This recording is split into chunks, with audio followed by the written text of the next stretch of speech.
Eto lang naman yung ulam na kahit walang kanin ay talagang solve na solve ka na. For today's video ay magluluto pala tayo ng chop suey. Pero ang ilalagay nating sahog ngayon ay tofu. O tokwa na lang kung gusto nyo, pinasosyal ko lang naman, ganun.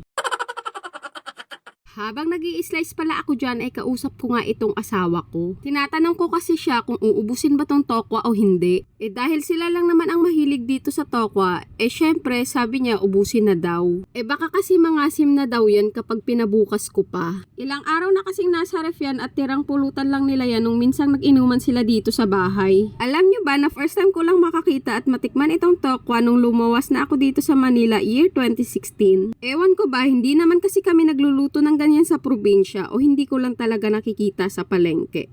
Nung mainit na nga itong mantika, agad ko namang isinalang itong mga tokwa. Napaparami lang ang kain ko nitong tokwa kapag ang luto dito ay tokwa sisig. Nako, gustong gusto ko talaga yun tuwing niluluto ng asawa ko. Yun kasi yung pinulutan nila nakaraan. Kaya nga kahit hindi ako uminom nun, namulutan na rin ako. Sa sobrang sarap nga ay naparami ako ng kain, kaya umakyat na lang din agad ako kasi baka maubos ko na yung pulutan nila. Parang ikaw, wala ka na nga ambag sa inuman, ang lakas mo pa mamulutan. Charing.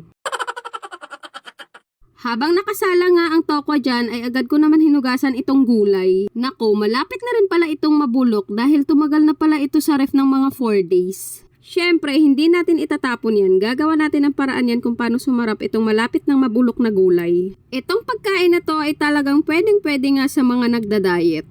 Kahit nga hindi ka na magkanin dito ay talagang mabubusog ka na. Nung naluto na nga yung mga unang sinalang kong tokwa ay agad ko naman itong hiniwa na. Hindi nga masyadong malaki o maliit itong pag-slice ko sa tokwa kasi nga pangsahog lang naman siya. Naghihiwa nga ako dyan ay nangangati naman itong ilong ko. May tagakamot sana ako kaso ayaw niya namang kamutin. Habang ini-slice ko nga yung tokwa ay meron naman akong isang tagatikim dito. Kung hindi ko pa pinigilan ay mauubos niya na nga kakatikim. Hay, anak ka naman ng tokwa daddy. Natapos na nga rin ako sa pag-i-slice ng mga tokwa, nagisa na rin pala ako ng bawang at sibuyas. Masarap talagang ipansahog itong tokwa sa lahat ng klase ng luto. Nako, kaya isama nyo na yan sa dish nyo ngayong darating na Pasko o sa New Year's Eve.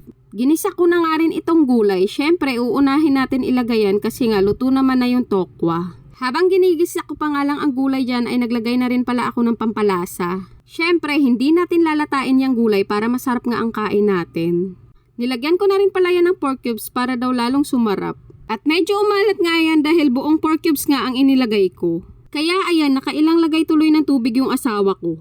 Siya na yung pinagtimpla ko niyan kasi nga pumalpak itong panlasa ko. Buti nga nabawi niya nga yung lasa na hindi masyadong maalat.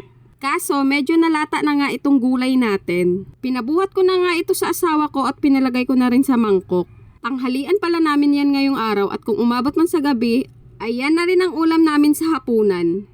Kain po tayo. Salamat sa pagtanaw. Babu!